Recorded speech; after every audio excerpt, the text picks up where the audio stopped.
Good evening, friends, neighbors, distinguished guests. Again, my name is Steve Glasso, President of Little League Association. I'd like to welcome you all to the 18th annual State of the Neighborhood Dinner. I'm sure a lot of you noticed we're no longer on the rooftop of Nelson's Photo, as that's soon to be a restaurant. So I want to at this time go ahead and thank County Supervisor Ron Roberts and Sal Giametta for arranging for us to be up on this rooftop. It's the first time it's been done.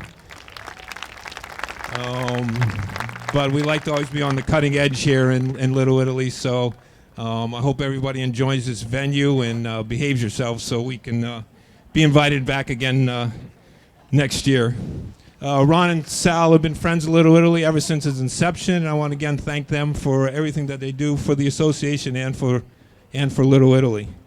Also want to thank New City America, Marco Lamelandri, and all his staff. If an event's happening literally, most of the time they're involved with it, and they do a great job, as you can see. And anytime you do a first-time event like this, it's difficult to figure things out, particularly on a slope that we had to deal with here. But Chris, Marco, and all your staff did a fabulous job. I want to thank you on behalf of the association. Also want to thank all the restaurants that have donated their food and time, and all the vendors that have donated. Thank you very much. Couldn't do it without you. And also our fabulous Little Italy maintenance crew. Where are any of them around? Stand up. They're the guys you see in the street all the time, sweeping, mopping, taking care of the dog pee. Great group of guys. People say, well, what is the Little Italy Association? You know, it's not me. I mean, it's all the officers, it's all the maintenance employees, the valet employees. It's quite an operation. I tell you, when we started, and Danny knows this, Steve knows this, 1996 we had no money, and this year our budget will be $2.5 million.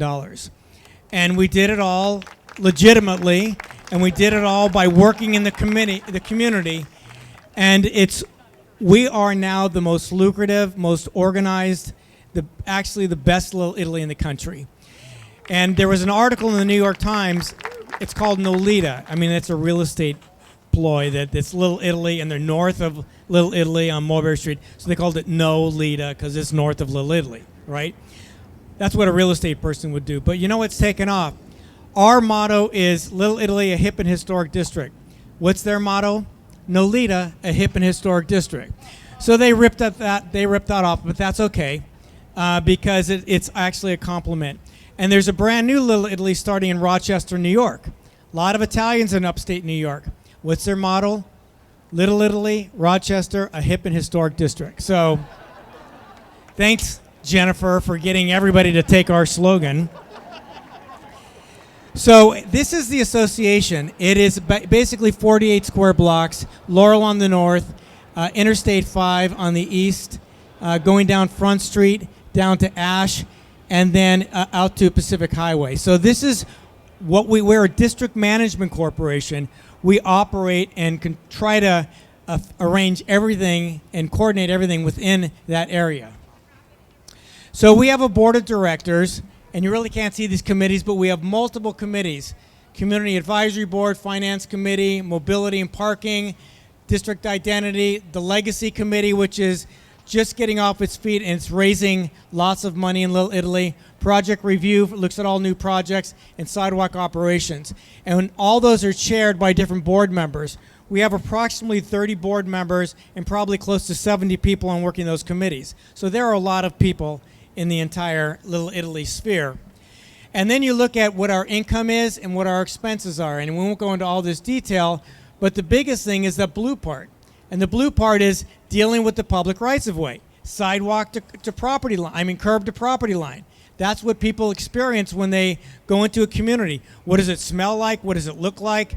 How does it feel? Is it safe? Is it attractive? That's the overwhelming majority of our money. And you can see I had mentioned this great piece of the pie is what Cat brings in on the Mercato. This was in 2015. We had about $2.5 million. And we also get parking meter money thanks to the mayor's office and Councilman Gloria's office. And we've been working with that for years. That's what pays for our valet program. So we have all different forms of revenue, and they all go into pay different things. everything is dedicated. So we just don't put the money in and stir the big pot of sauce and then spit it out. It's all designated and it's all allocated. What's our residential growth? So in 2000, we had 195 new residences, and this is cumulative. And through 2015, we had 2,705. So that's a growth of at least 10 times. And you can see where the recession hit in 2008 and it flattened. Next year, we'll probably get another 1,000 units that are being built in Little Italy. So when you come here next year, there'll probably be a high-rise under construction right across that wall. And you'll see other things on the horizon. You'll see the Fenton Project will be done. And a lot of these buildings that you see that are maybe one story and aren't historic, they'll be converted too because people want to live here. Sales tax. This tells you the growth. All this money goes to the city of San Diego. We started at $1 million in 2004. We're almost double that in 2014. That's primarily from restaurants. Our valet program. We park cars with our parking meter districts. We have about 16 valet employees. You'll see the blue is 2014-15. The orange is 2015-16. Last month in June, we parked 1,400 cars through our valet program, and that's to get them off the street. So we can have, because not everybody's using this parking structure, we move cars off the street so people can enjoy being in Little Italy. 1,858 property owners, 519 business owners, almost 1,300 hotel rooms, and almost 4,000 employees are in what we call Little Italy. 17 maintenance workers, 2 pressure washing guys, 3 landscape, and then 16 valet employees. So we have, close to 37, 38 employees now. And 20 years ago, it was Shirley and I. That was it. So it's grown quite a bit. So words mean something. When we say something, for example, if I were to talk about New York's Little Italy, Mulberry Street, some people have great memories and other people don't think so much of it. So words convey messages. That's what we've been trying to do here in Little Italy. So when I was little, apple meant apple, right? You ate it. And now it became Steve Jobs, and it transformed the whole communication industry. It's the same word, but it means something different. Then we knew about the Amazon River, right? That was a river, and now it's destroying retail all throughout the country. And you see these trucks all over. Same word, right? Amazon. It doesn't mean, I think most kids don't even know that Amazon's a river. I think they think it's just a truck that carries a lot of stuff. The Beatles, right? Before 1961, you thought of Beatles. I said, that's so gross. But then they transformed. You say Beatles now, it's a whole different thing, right? Same word, different concept, different meaning.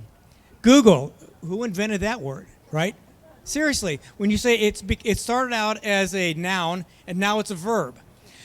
That has transformed the way we operate and the way we live. And Uber, 3 years ago, no one would have said, what the hell is an Uber? But now you say Uber and it means something completely different. Now the taxi industry doesn't like it, but Uber is part of our vocabulary at this point. And then you see someone like this, Little Italy, right? Means something completely different. Is when you put these words together, they send messages. That's what they're in the business of doing, is putting forward concepts and messages. So one thing that I do, and I do this a lot really all throughout the country, is branding. How do you brand something? What does it mean? So I have different signs that I've taken from throughout the country. This is in Sacramento. Pancake Circus, steaks, seafood, and salads, breakfast anytime. So you would look at that and you say, why the hell would I go here? Now, I said that at a meeting one time, and somebody says, they make great pancakes. And I said, well, then they should stick to it, because you don't know why you'd be going there. Now, this is in Dartmouth, Massachusetts. Dartmouth's own roast beef and pizzeria. So I'm not sure. And then it's got, Santa Claus all over the windows, and it says roast beef, brick oven pizza. How you put that together, I'm not sure. Do they know what they are? This is the best. This is my brother-in-law, Silvio, who took us to this stupid place in Maine. We kept driving, and he said he promised us to get lobster, and you can't see, it says fish and optician, lobsters and eyeglasses. So seriously, who are they appealing to? Lobsters that can't see? I mean, so these are all real things. I didn't concoct these things. This all has to do with your brand. Now, I live in Kensington. Laura and I, and one of our kids lives in Kensington. Criminal beware. Look at this sign. Seriously, look at the sign. 25 years ago they put it up. It was new. Now it's like, please come and commit crime in this neighborhood because nobody cares, right? These are ridiculous things. They send the completely wrong message. Oh, and this is the best one. All of us growing up, Pilgrims, Plymouth Rock, the whole shot. So Laura and I and Steve and Rosie decided to go see, God, we got to see Plymouth Rock. It's like one of those things on the bucket list, the Rock. It's like when you're going to East County and you go to Lakeside, you see those big boulders up on the hill.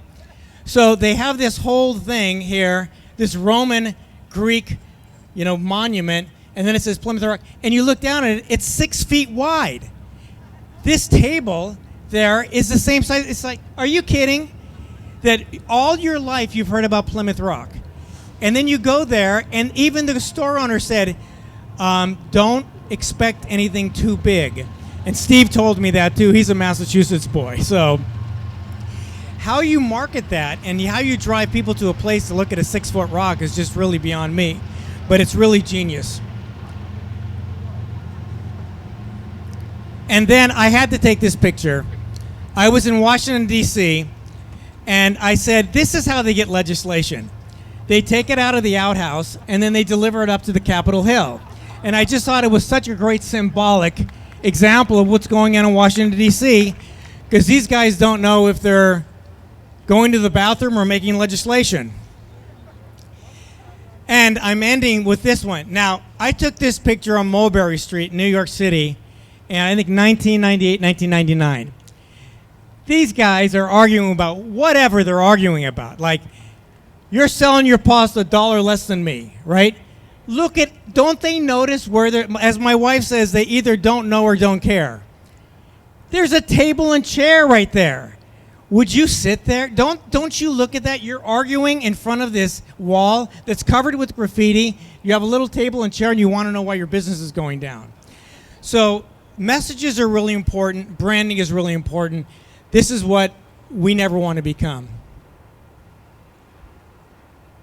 So walkable neighborhoods are the best.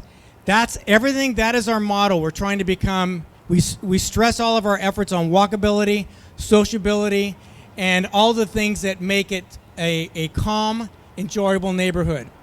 So, of course, these are models. This is a model dog, and this is a model woman, a model guy, and they're happy, and they're walking Little Italy, and that's great, and that's what Olive makes us do. They said you need to get models to take pictures so we can give them to magazines, and it works. It works out actually very well.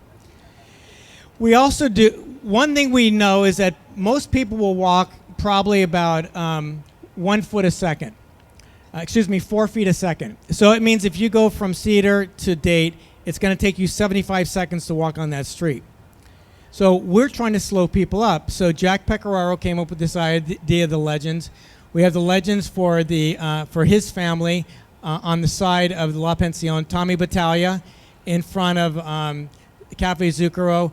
We have the Brunetto family in front of Mona Lisa, and we have the Di Filippi family in front of Filippi's. Each of these groups put forward their own money. Chris designs them. We went to a cemetery company. They can etch them with laser right now, and it's wonderful. The whole idea is to slow people down and teach them about our community. And we look at, the tables, chairs, and umbrellas. We just fit them in there. These are all construction workers. Anybody can come and use those, and to me, that's what makes this community great. It's not just one type of people. It's all different types of people. The Piazza Barcellona, the entire purpose of this was to pay tribute to the boys that never came home in Little Italy. And Joe Corleone's uncle is up there. Your uncle, right, Joe? Right. And the whole point of this was just have people, because of Amazon, we don't have retail anymore for all intents and purposes. All the big stores, bookstores, music stores, all those things are gone. So, but what's taken its place is public spaces. People like sitting and watching people. Malls will never be able to achieve that. That's why we build piazzas. We want people to feel comfortable here. So this was our first piazza at Piazza Villaggio, which is at Indian Beach Street, and we decorate it and we make it welcoming for the people that are in Little Italy or just walking by. And then you know that in the fall and in the holiday season, we put the scarecrows and people take pictures of them with kids all the time. And it's just a simple thing. Since we don't really have the changing colors in San Diego, we do it through our props. And these props are very, very inexpensive, but they're on every corner. And then we also do it with the toy soldiers. And it's worked out great. People love them. And our maintenance guys had to build that green step because so many people were sitting on that toy soldier. And then we put up the big red chair. Now, where's Laura, my wife? She's hiding. Oh, there she is. Raise your hand, dear. So we went to a place, it's called the Black Whale, and it's in New Bedford. And we saw this great chair, and we said, God, we should do that in Little Italy, because so many people, as you know, stand in the middle of the street, and they take pictures under the sign. It's really dangerous. So we worked with Danny and Steve, and we said, let's place this so people can sit there under the sign. And you'll see, how many, Chris, what would you say, how many people have posted pictures? 330 people have posted pictures. And here's the Chargers. The Chargers were sitting in the middle of it 2 weeks later, and they look like little kids sitting in it. But it's so cool that everybody loves sitting in this chair. And this is my granddaughter here on the right. They had to make faces. So it just works out well. It's another thing that we do. Why? We want to slow people up. We want them to enjoy Little Italy. And the chair has been a wild success. And Jason on our crew was the guy that developed it. You'll see our public spaces in front of Mimo's and Zucchero and Filippi's. Just people love hanging out and talking.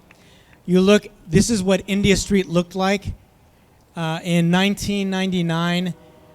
Two sides of parallel parking, the old Mimo's. That billboard is still there. But we have the ficus trees here on the corner, and I just took this picture. It's a different place. When Fenton gets done with the construction, it'll open up. We'll have the diagonal parking back again. But it's a different place completely in the course of about 16 years.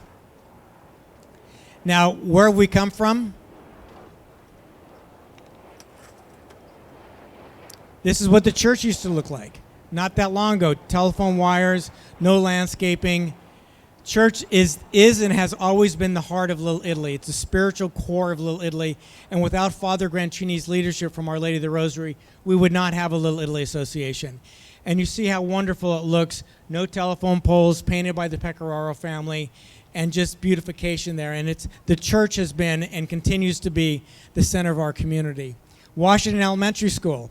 When people had a concept of architecture, and they built great schools, and then we had an earthquake in 1980, and they said, it's got to come down. So it came down, and it's still a great school, but it doesn't look as wonderful as it once did. We look at Indian Date. This is the old Reader building. This was a permanent black hole when the Reader was there. You know, people, they made all their windows dark. You see there's news racks on the side, bus stop there. This was Indian Date, the corner of Main and Main in 1999 in Little Italy. And we did a lot. There's a lot of new development that's going. This is the Bella Via where the Burger Lounge is. This is where Jan lives. And it was under construction. This was Indian Beach looking north. This was, you see Villa Maria, Indigo Grill. This is what Little Italy looked like in 1999. A different animal completely. Things have changed so radically. So the last 12 months, it took us, I think, 8 years to get these signs. And finally, people can leave the trolley and they can find out how to get around Little Italy. We have the dog park.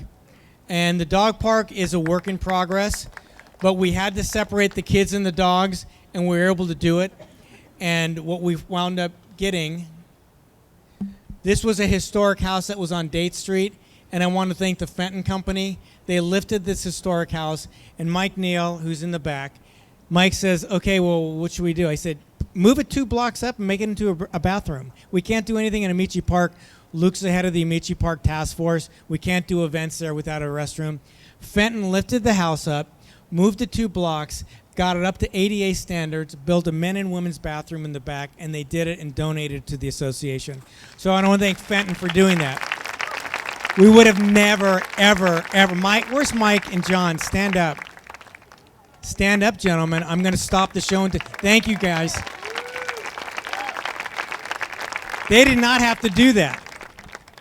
And this is when we open up the dog park. You know, this is a dog with a prop, you know, catching the Frisbee. The other dogs here. All this grass is completely gone at this point. It's like a dirt mud bog. But we've now got a commitment of $50,000 from someone named Gina Champion Kane, who said, I will put in $50,000 for artificial turf if you guys can match it. So we have 3 months to match it. So we're going to be hammering all the dog owners so they can actually get good artificial turf there for the dogs. And this is what Olive does. This was international coverage for Little Italy.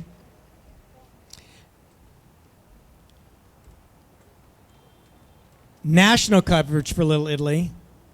And local coverage for Little Italy. You see, and I hate this. Is like some guy feeding his face. That's not what we want to see in Little Italy. But there's Frank Buslaki and I. Frank? Where's Frank? Over there. You should have Frank sign the autograph. The master baker. But these guys got us all this coverage. And then this was our social media. 53,000 Facebook followers, 22,000 Instagram, 5,700 Twitter, 594 Pinterest, and 73 YouTube. I don't know what any of that means, but I would tell you that I know it's great. And Olive does it all.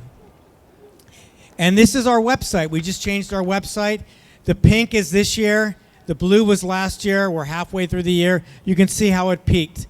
And we're getting much more coverage on our website.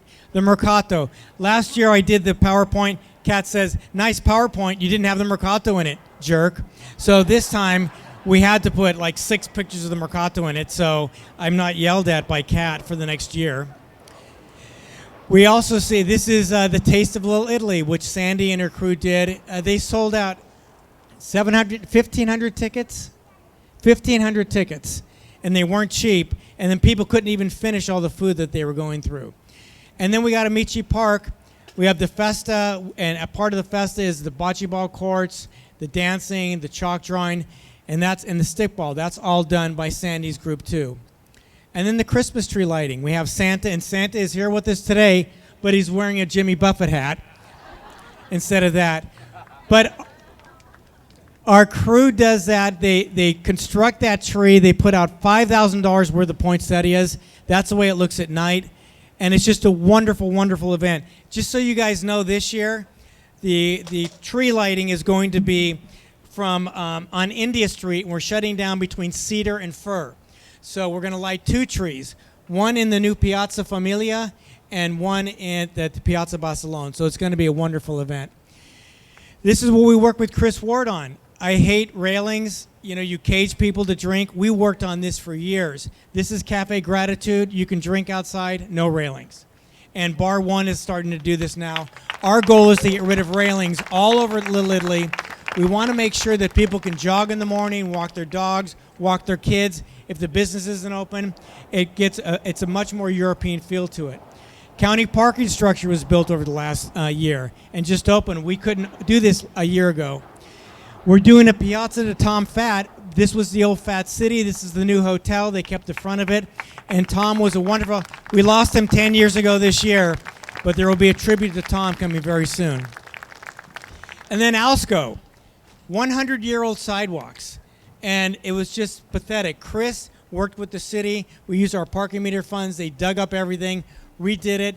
And now there's 4 trees that are there. It makes it a far more desirable thing. Alsco's not going anywhere. It's been there since 1925. So our goal is to make it as attractive as possible while people were walking on it.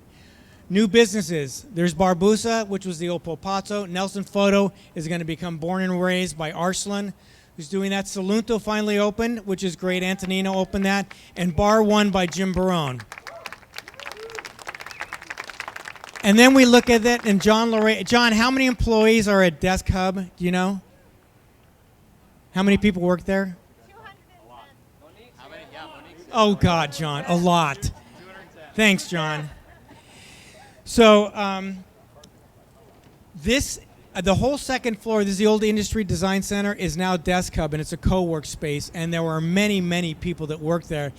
Little Italy is becoming a center not only of great restaurants and great residences, but also high-tech companies. And those are the people that like public spaces. They love sitting outside. They're not indoor people. There's a surf shop on the corner. There's a wine shop right next door. And there's something going in at the old Convivio site.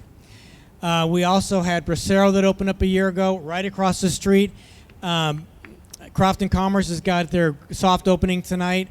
Herb and Wood just opened up at the corner of Ivy and Kettner, and also the Crack Shack opened up at the corner of Juniper, and all these things are happening. Anybody who remembers Kettner Street remembers it was just old industrial beat-up buildings, and it's transformed radically. Now, I'm not going to mention who did this, but we have a construction project. Those of you that have gone into Mona Lisa, you know they have a really big driveway, right? Well, right in the middle of the driveway, there's a little bump. And it's because you couldn't have a 50-foot curb cut. So there's a construction project going in North Little Italy, and the traffic control people said, oh, there's a little bump. Let's put this sign right in the middle of their driveway. So we immediately got a call from Dominic Brunetto and said, somebody just put a sign in the middle of my driveway. Someone's going to hit it. Within 24 hours, it was lying on the ground. Those are some of the things that we have to deal with. This is not all, roses and everything. And you all know this. I don't have to tell you. We deal with people all the time who are really broken people and really need to be fixed. And we're working close with the County of San Diego to try to come up with a program that tries to fix people that either are mentally ill or they're drug addicted. But we also have to understand there are certain things that are not acceptable in the public right-of-way. So where we're going in the future. What's in store for tomorrow? Now you say, what the hell is this? Well, this is a pixel Mona Lisa, which is being done by Washington Elementary School, which will be up on the freeway as you're exiting southbound on Grape Street. It's something that Washington Elementary School is putting together, and it says ciao.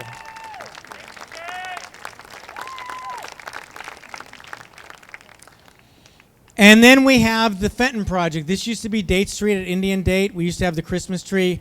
Steve's got a great video of the tractor destroying the Christmas tree. And the Christmas tree, I think, was crying, actually, when it went down. But you know what? We knew it was going to be moved across the street, that the end product would be great. Fenton put parking underneath there. That whole street's going to become a piazza. This is the construction that's under right now. This is what it's going to look like. It opens in the spring of 2017. So next year, that will be open, and there will be close to 130 people or 130 units there, restaurants on the ground floor, all facing the piazza. This will become our town center. And again, I want to thank Mike Neal and John Larea for the great work that they've done here. This will be unlike any Little Italy in the country. And we have plans for Piazza Giannini, named after Amedeo Giannini, Piazza Frankie Lane, Piazza Pescatore, Piazza Costanza, Piazza Stefano, which is named after Father Stephen Grancini, and Piazza Tommaso, which is named after Tom Fatt. Those are all in the works right now. We're fundraising for everything. Auto radio specialists. The Bank of America gave us a grant for $25,000, thanks to Vic Calise and Charlie Corradino in our legacy committee. And our plan is by November, we'll have a piazza dedicated to Amedeo Giannini, who invented branch banking in the country. No tribute to him, really. In San Francisco, that's where he came from. We're going to do one right here. Another one to Frankie Lane. This is the current Piazza Villaggio. We're going to be moving out the tables, chairs, and umbrellas into the street, taking out a few parking spaces, but making up for them on Beach Street. And this will become another piazza. We want people to slow down. And we're removing very, very few parking spaces, but the one we're removing, we're mitigating with. This is Caliber Auto Body. You guys all remember that. Looking south, this is on Ivy. And Rich says you just hit bottom, right, Rich? Okay, so now they start going up. But this was there forever. Not really a big contributor to the community. Cars would get fixed, they'd be parked, and then they moved out. But this is what it will look like within about 18 months. 18 months. And all this will be retail. And you see the Caliber facade that was kept on the ground floor. So they've been able to keep some of the more historic features. This is looking right past Chase, the old John Hancock building. This is what's being planned right now. It's Lennar's building a 22-story building there. Now, the people in Aqua Vista aren't really hot on that idea, but you have aerial suites behind it. But this will probably house another 300 or so people at the corner of Columbia and Ash. This is going to be, you'd never know that this site could exist, but it's Grape and California Street. The first condos in Little Italy are being built in the last 6 years that will be built here. I think it's around 84 condos. It's all empty right now. It's a clear lot, and this construction should start within about a month or so. When you're coming down the Hawthorne Street and coming through the bridge, this is what you'll see in a few years. It's the Fenton Project being built by Trammell Crow. It's not really pleasant to look at right now, but we're working with them on a monument or some type of public feature here, and it'll say Fenton Little Italy. Be far more desirable than what's going on. This project, some of you know it who live in the neighborhood. It's a massage parlor slash marijuana place slash, what is the other one? Nail salon? Right. What? Cleaner? Yeah, it's all in one. Jonathan Siegel's going to be building these units with his son, and we think it's a great addition to the community. So that's all going away, and Jonathan's in the process of doing that right now. This is the old Los Panchitos. It's going to become the fire station that Todd was alluding to. This is this no man's land, Caltrans remnant parcel that's a jungle. You can see where it was set on fire up at the top because a lot of homeless people live under that bridge. We've been working with Chris Ward to try to get Caltrans to turn this over to us so we can put our nursery there. So when people are coming under the State Street Bridge, it's very attractive. So those are the things that we're working on, and this is one of our new initiatives. And that's it. And I just want to say a few words, as I always do. I want to end with two quotes. Actually, it's three quotes. And as I travel around, I see these. You know, a lot of us believe we're in a race against time. You know, all of you don't know, we don't know how long we're going to live, right? And we know that looking at a lot of these pictures that Tom Fatt was here, Tommy Battaglia was, they're no longer here. Mimo Giglio was here. People are gone. So we're in a race against time. And the one thing, it's on the Martin Luther King promenade. It says, procrastination is the thief of time. Martin Luther King. Could not be better said. There's no reason to procrastinate. So when Jan says things that I bug him, or Steve Pitt says things, or Felipe, it's because we don't have that much time. We're trying to do as much as possible, as quickly as possible. Peter Drucker, who is a great management theorist, said, to predict the future, you must create it.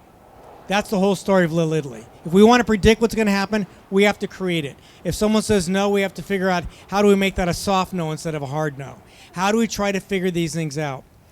And Socrates said a great quote. He says, the greatest way to live with honor in this world is to be what we pretend to be. And a lot of people pretend to be certain things, but they're not. So if we are who we pretend to be, then we'll achieve a lot more.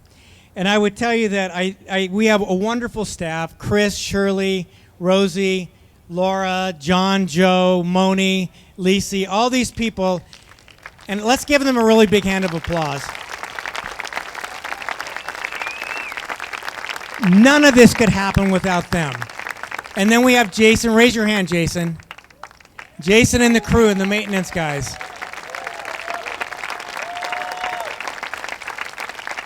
They set all this up. They're taking it all down. This is going to be a normal parking lot. They said no.